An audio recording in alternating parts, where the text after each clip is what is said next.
E eu rogarei ao Pai, e ele vos dará outro Consolador, para que fique convosco para sempre, o Espírito da verdade, que o mundo não pode receber, porque não o vê nem o conhece, mas vós o conheceis, porque ele habita convosco e estará em vós. João 14, 16, 17. Vocês ficarão surpresos ao me ouvirem anunciar que não pretendo falar nada sobre o Espírito Santo como Consolador esta manhã. Proponho reservar esse assunto para um sermão especial esta noite. Neste discurso, procurarei explicar e reforçar certas outras doutrinas que acredito serem claramente ensinadas neste texto e que espero que Deus, o Espírito Santo, torne proveitosas para as nossas almas. O velho John Newton disse certa vez que havia alguns livros que ele não conseguia ler. Eram bons e sólidos o suficiente, mas, disse ele, são livros de meio centavo. Você precisa pegar uma certa quantidade antes de ter algum valor. Existem outros livros de prata e outros de ouro, mas eu tenho um livro que é um livro de notas bancárias, e cada folha é uma nota bancária de imenso valor. Assim, descobri com este texto que eu tinha uma nota bancária de uma quantia tão grande que não conseguia explicá-la por completo esta manhã. Eu precisaria mantê-los por várias horas antes de poder revelar todo o valor desta preciosa promessa, uma das últimas que Cristo deu ao seu povo. Convido a sua atenção para esta passagem, pois nela encontraremos instruções sobre 4 pontos. Primeiro, a respeito da verdadeira e própria personalidade do Espírito Santo. Segundo, a respeito da atuação conjunta das gloriosas 3 pessoas na obra da nossa salvação. Terceiro, encontraremos algo que fundamenta a doutrina da habitação do Espírito Santo na alma de todos os crentes.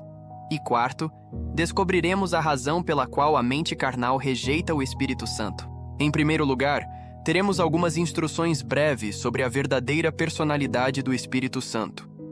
Estamos tão acostumados a falar sobre a influência do Espírito Santo e suas operações e graças sagradas, que tendemos a esquecer que o Espírito Santo é verdadeiramente uma pessoa, que ele é uma subsistência, uma existência, ou como nós, trinitários, costumamos dizer, uma pessoa na essência da divindade. Temo que, embora não o saibamos, tenhamos adquirido o hábito de considerar o Espírito Santo como uma emanação que flui do Pai e do Filho, mas não como sendo de fato uma pessoa em si. Sei que não é fácil manter em mente a ideia do Espírito Santo como uma pessoa. Posso pensar no Pai como uma pessoa, porque seus atos são tais que posso compreender. Vejo-o suspender o mundo no éter. Contemplo-o envolvendo um mar recém-nascido em faixas de escuridão. Sei que é ele quem formou as gotas de granizo, quem conduz as estrelas por seus exércitos e as chama por seus nomes. Posso concebê-lo como uma pessoa, porque contemplo suas obras. Posso reconhecer Jesus, o Filho do Homem, como uma pessoa real, porque ele é osso dos meus ossos e carne da minha carne. Não preciso de muito esforço de imaginação para visualizar o menino em Belém, ou contemplar o homem de dores e familiarizado com o sofrimento, o rei dos mártires, perseguido no salão de Pilatos, ou pregado na cruz maldita por nossos pecados. Também não me é difícil, às vezes, imaginar a pessoa do meu Jesus sentada em seu trono no céu, ou cingida de nuvens e usando o diadema de toda a criação, convocando a terra ao julgamento e nos chamando para ouvir nossa sentença final. Mas quando se trata do Espírito Santo, suas obras são tão misteriosas, seus feitos tão secretos, seus atos tão distantes de tudo o que é sensível e corporal, que não consigo conceber tão facilmente a ideia de que ele seja uma pessoa. Mas ele é uma pessoa. Deus, o Espírito Santo, não é uma influência, uma emanação, uma corrente de algo que flui do Pai. Ele é tão pessoa real quanto Deus o Filho ou Deus o Pai. Tentarei, nesta manhã, estabelecer um pouco essa doutrina e mostrar-lhes a sua verdade. Que Deus, o Espírito Santo, é de fato uma pessoa. A primeira prova que reuniremos vem da piscina do Santo Batismo. Permitam-me levá-los, como já levei outros, à piscina, agora oculta, mas que eu gostaria que estivesse sempre à vista de vocês. Permitam-me levá-los à pia batismal, onde os crentes se insinuam em nome do Senhor Jesus, e vocês me ouvirão pronunciar as solenes palavras: Eu te batizo em nome. Observem, em nome, não em nomes, do Pai, e do Filho, e do Espírito Santo. Todo aquele que é batizado segundo a verdadeira forma estabelecida nas Escrituras deve ser trinitário. Caso contrário, seu batismo é uma farsa e uma mentira, e ele próprio é considerado um enganador e um hipócrita diante de Deus. Assim como o Pai é mencionado, e assim como o Filho é mencionado, também o é o Espírito Santo.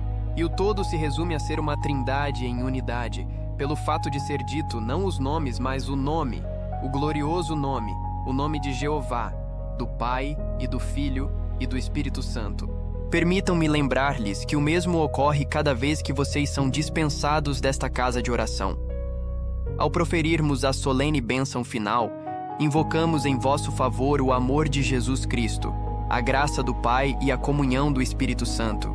E assim, segundo o modo apostólico, fazemos uma distinção manifesta entre as pessoas, mostrando que cremos que o Pai é uma pessoa, o Filho é uma pessoa e o Espírito Santo é uma pessoa.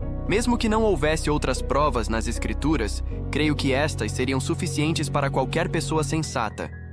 Ela veria que, se o Espírito Santo fosse mera influência, não seria mencionado em conjunto com dois que todos nós confessamos serem pessoas reais e próprias. Um segundo argumento surge do fato de que o Espírito Santo, de fato, fez diferentes aparições na Terra. O grande Espírito manifestou-se ao homem. Assumiu uma forma, de modo que, embora não tenha sido visto por homens mortais, esteve tão velado em sua aparência que foi visto, no que diz respeito àquela aparência, pelos olhos de todos os que o contemplavam. Vês Jesus Cristo, nosso Salvador? Ali está o rio Jordão, com suas margens íngremes e seus salgueiros que choram em suas margens. Jesus Cristo, o Filho de Deus, desce a correnteza, e o Santo Batista, João, o lança nas ondas. As portas do céu se abrem, uma aparição milagrosa se apresenta.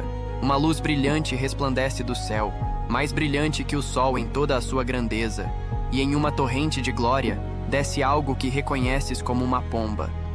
Repousa sobre Jesus, assenta-se sobre a sua sagrada cabeça, e assim como os antigos pintores colocavam uma auréola ao redor da testa de Jesus, o Espírito Santo derramou um resplendor ao redor do rosto daquele que veio para cumprir toda a justiça e, portanto, iniciou com a ordenança do batismo.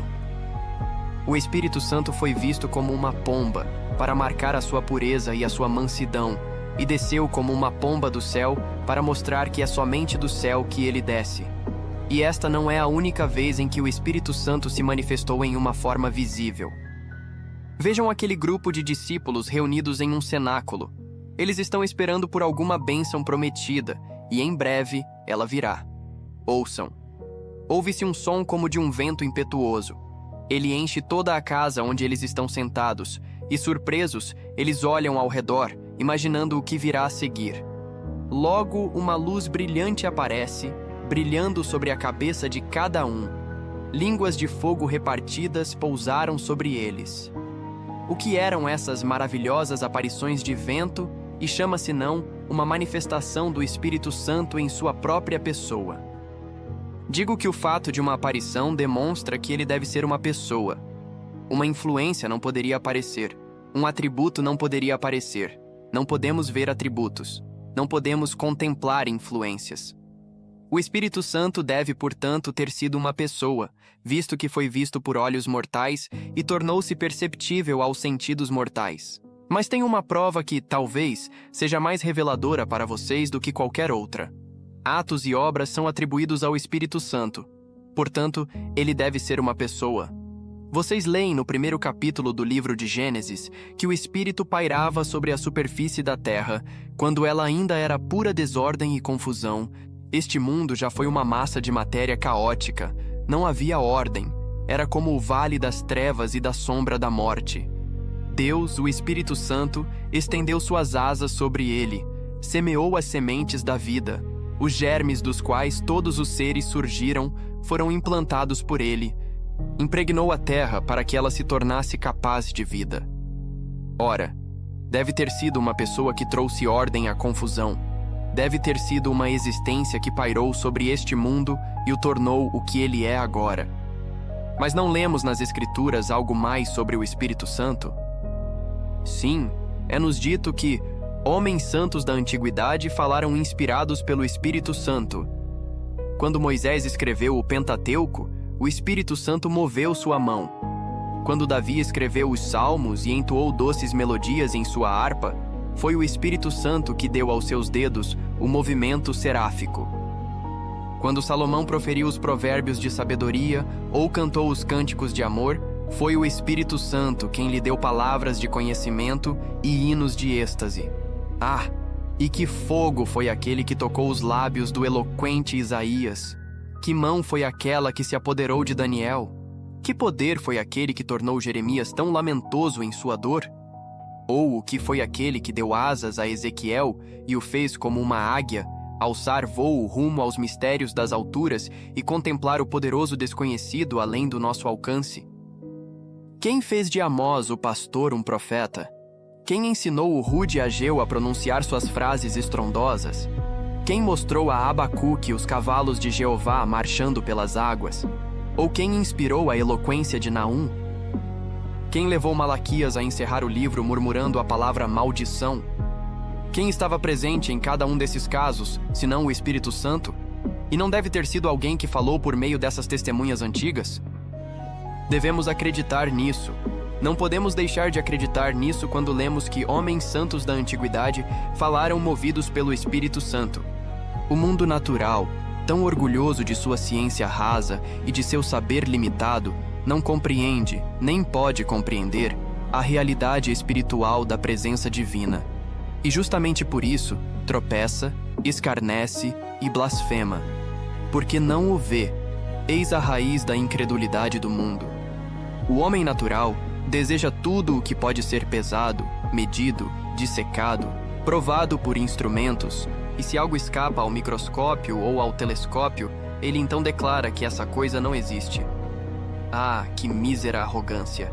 Ele ergue seus olhos para o céu estrelado e, ao contemplar somente aquilo que seus olhos podem abarcar, ousa proclamar: tudo o que existe é isto que vejo.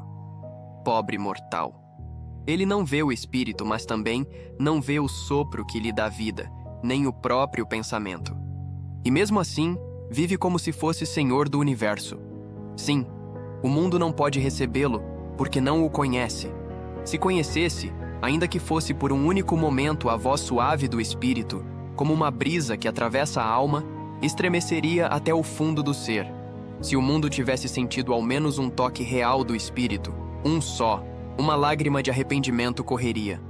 E cada fibra de seu coração declararia: Deus visitou este lugar. Mas o mundo é cego. E como os cegos que zombam da luz, ri-se do Espírito porque nunca o contemplou em sua glória.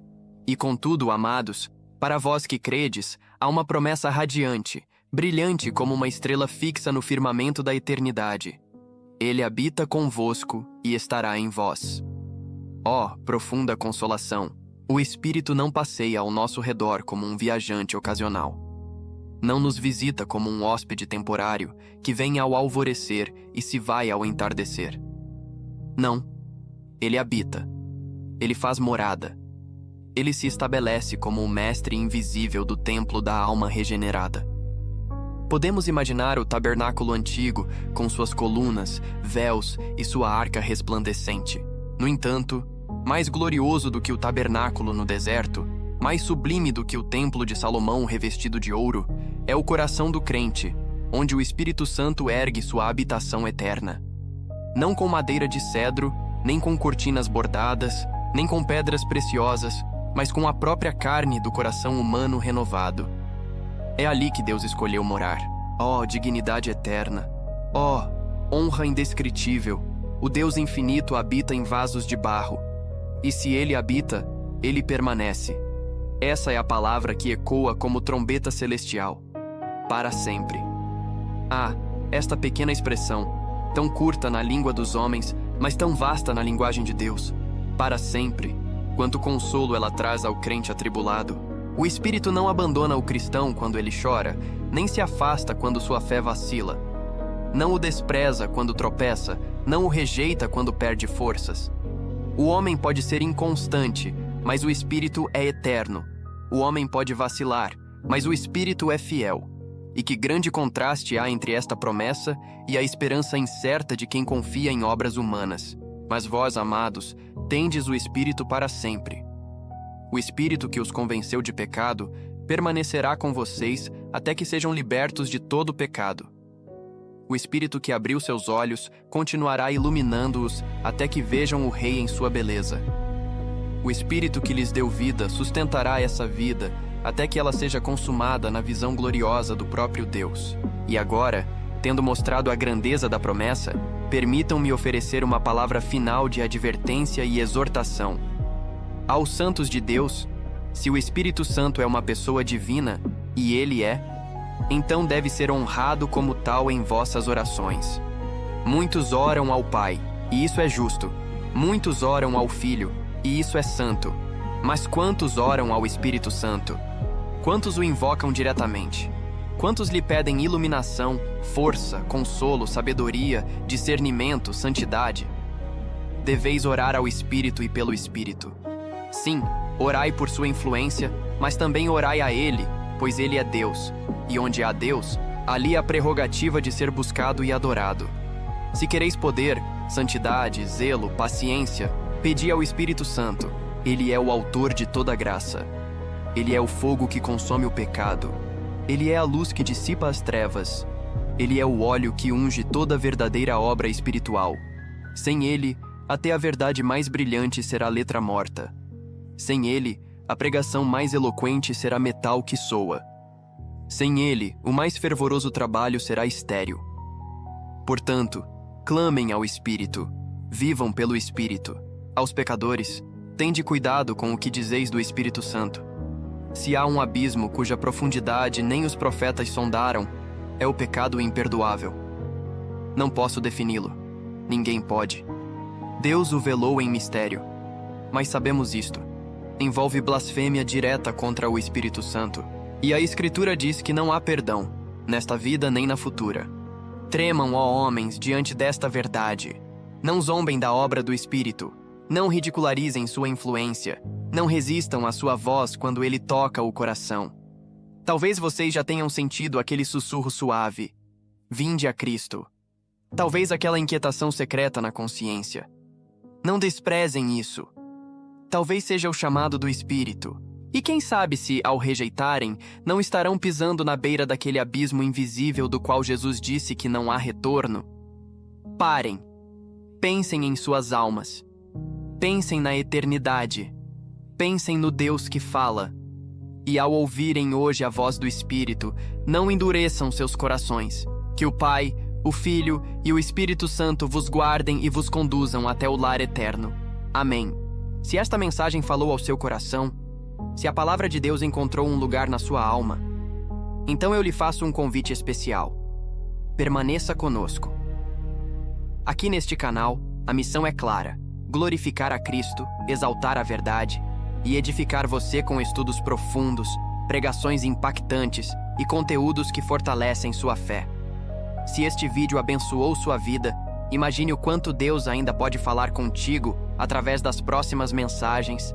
Então, querido irmão, querida irmã, inscreva-se no canal, ative o sininho para não perder nenhuma palavra que o Espírito ainda deseja ministrar a você. Cada novo vídeo é uma oportunidade de sermos moldados, transformados e avivados pela presença do Senhor. Que Deus abençoe sua vida. Que o Espírito Santo habite em você com poder, graça e verdade.